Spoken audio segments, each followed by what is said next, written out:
Alrighty, here we go. I am getting ready to disassemble the left bank to pull out the VVT and inspect the cam cap and all that good stuff to find out why I keep getting this P1349 error code, and it's not electrical, nor is it the actual solenoid or the sensor.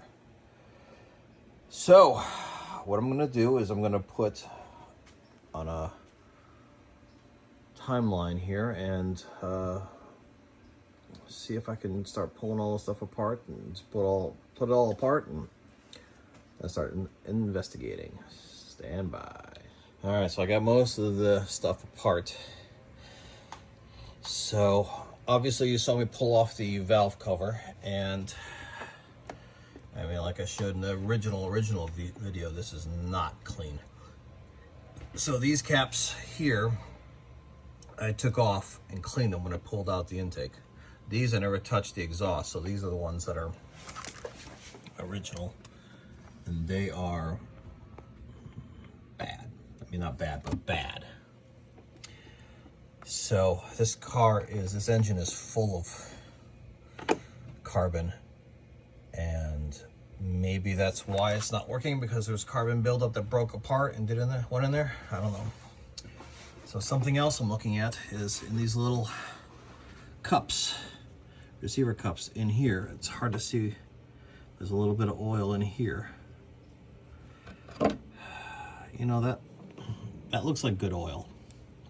At first I thought it was milkshakey, but no, I think that's good oil. Okay, so all this is taken apart. And some of you that are in the know probably understand what I'm trying to do here.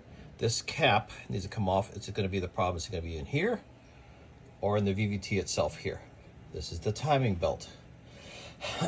In order to properly take all this out, I need to take the timing belt out, which means taking everything you see in that video, right in that camera shot right there, it needs to come out. This whole piece here, the hose, the radiator, overflow, all of the junk inside of there.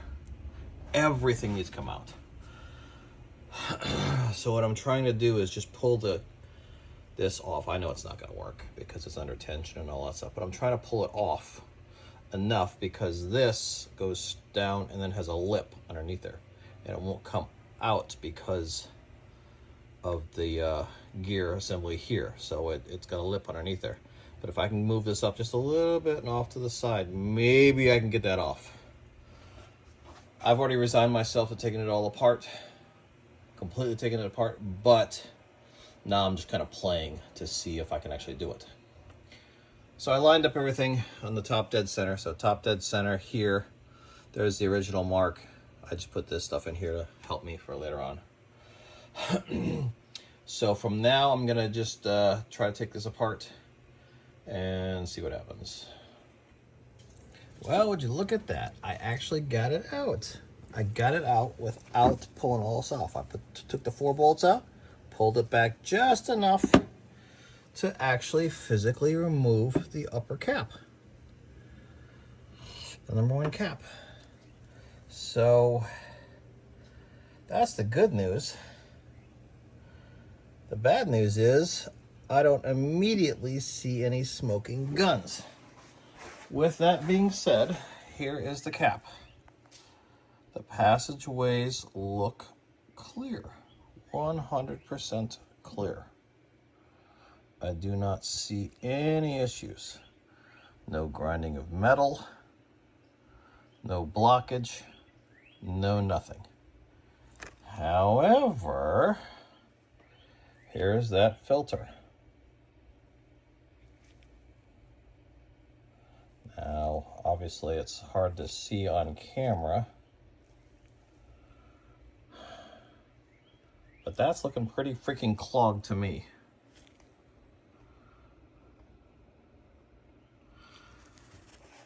Let's see here, I'm gonna put a light source behind it and see if I can see light coming through.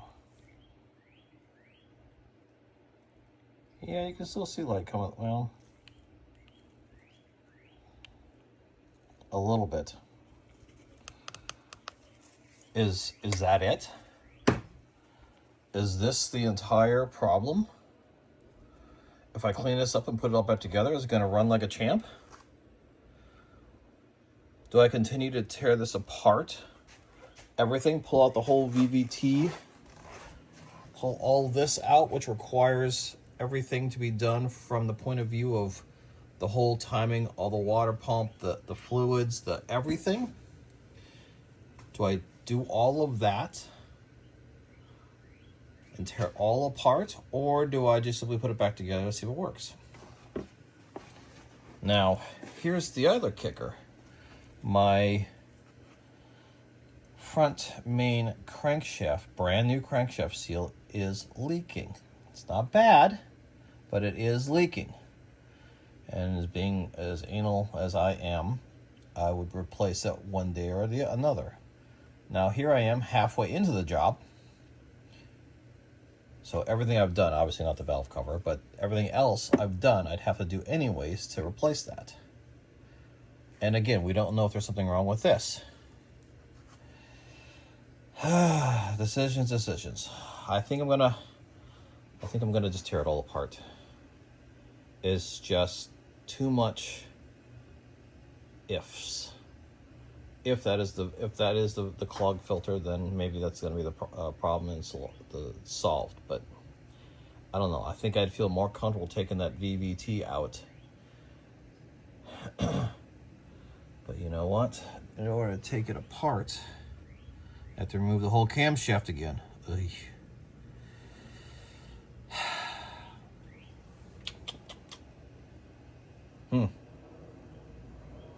I'm going to stew on this for a while. I'll let you know in the next video. All right, I'm understanding this a little bit more. So here's the cap. And what I understand is that this solenoid is regularly in this position with these three positions open. So the oil goes into here, into that cavity, down into the actual, you can't really see it, but there's a hole down in there. So the oil is pressurized from the pump, the oil pump itself, the main pump, into here. So then the pressure comes into here, which this is where the solenoid sits. And regularly it's got these three that pump this oil back through here on the outside of this cavity, which is on the outside, which would be here. So it bathes this gear in oil and then dumps it back into this area to be drained and redone. However, when the solenoid is engaged, not these three close and these two open. See the silver in there that's closed right now? Those open, the silvers go away, and then the silvers actually come in here, block that. See, that's a dummy silver that goes into here. So they block it, and then those two, now the two openings redirect the oil into these two holes here, which is inside the bearing races of the VVT or camshaft. They're here. And now you see the holes here. There's one here and there's one probably on the other side. So they go into here, which is then pressurized here, which this is on a conical, cylindrical, twisting type gear that it moves, that changes the timing of the intake. Now, this is where the oil comes in. It comes into the main cap here, okay? But this filter sits here, like so. So all the oil coming up into here has to go into here through this filter first, before any pressurization of anything, either the oil going back into the engine itself or pressurizing the VVT. Now, if this is clogged, which I think it is, then no oil is getting up into here. And likewise, no oil is getting into here, which is causing this to wear prematurely. And see that little chunk? Why that chunk is there, I don't understand why exactly that chunk is there, because on the very first video I did of this car, when I did the right side, that chunk was twice as big, but in the exact same spot. So why would there be a chunk missing right there on both sides? I don't know. But regardless, this is wearing, and you can see a little bit of a sharpness here.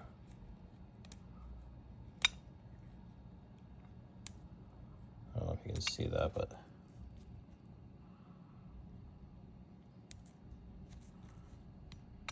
anyways, so what I believe is that maybe that filter is clogged, not allowing oil to get in here to lubricate here and to pressurize the other system. Now this is a dummy, there's nothing going on there.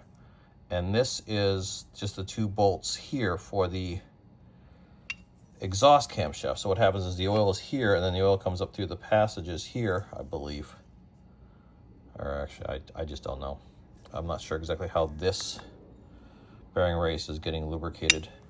I'll bet you there's a, yeah, there's a hole here. That is the, that's how the oil is pumping up through here into that bearing race. So that makes sense. So you know what? I think I'm going to chance it, and I'm going to put it all back together, and I'm going to clean the living daylights out of this. I mean, so clean you can read paper through it. And I'm going to put it back together because honestly, I have been working on this for maybe an hour. And if this solves the problem, then I can do the main crank seal at a different time. Because I got so much more to do on this car. And for the previous video, I was talking about the steering. I gave up on that and I ordered a new steering rack. So that'll be here in a couple days too. So now I got to replace the whole steering rack. And if that doesn't fix it, then it's the actual silver bar right there. All of that going up and down in between the inside of the car and the actual rack itself. So I don't know. So I think I'm going to chance it and put all this back together again. The only thing I'm losing right now is time. That's all I'm losing. Possibly winning. Who knows? So let me get cracking and put the stuff back together. Well, maybe that was my problem. Look at how clean that is now compared to how it was before. And the same light test. Look at that. I mean, it's like translucent now. Really? Just this? I mean, it makes perfect sense. Cut off the oil supply and you don't get any oil pressure. Duh. So maybe this is it. Wow, that's clean though. All right, I'm happy with that. I'm going to clean it a little bit more and put it back together. I think this might be the problem. So we'll see. All right, it's all back together again. Everything's looking good. I've double checked everything. Of course, I'll probably have missed something, but I have double checked everything. And everything looks to be back together. So now we're back to testing to see if this solenoid it works or not. So first things first, let's test it when the engine's off. So I'm gonna apply 12 volts to it and it should click, click, click. Yes, it's click, click, clicking. So now I'm gonna start it up. And if I add voltage to it, the engine should try to die, like it's bogging down, like the other side did in the previous video. The other side was working, this side's not. So let me go ahead and start it up and see if that does work on this side. If it was just strictly the filter or if it's something bigger.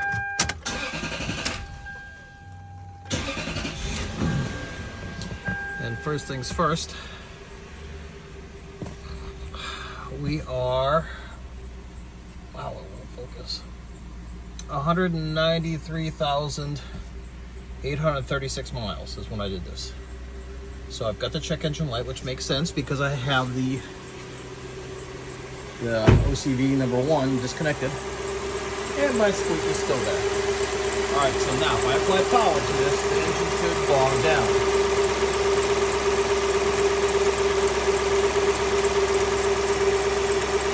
And it does not. It does not. Wow. It does not.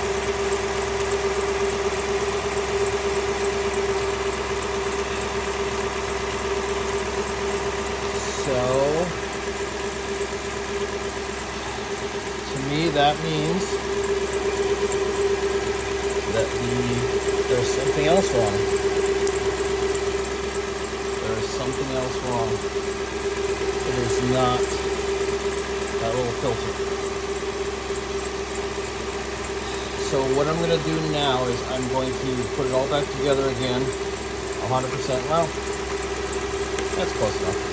I'm going to drive it. I'm going to drive it 2 or 3 times, drive it, stop it, turn it off, turn it back on. It usually takes 3 cycles for the check engine lights to come back on again.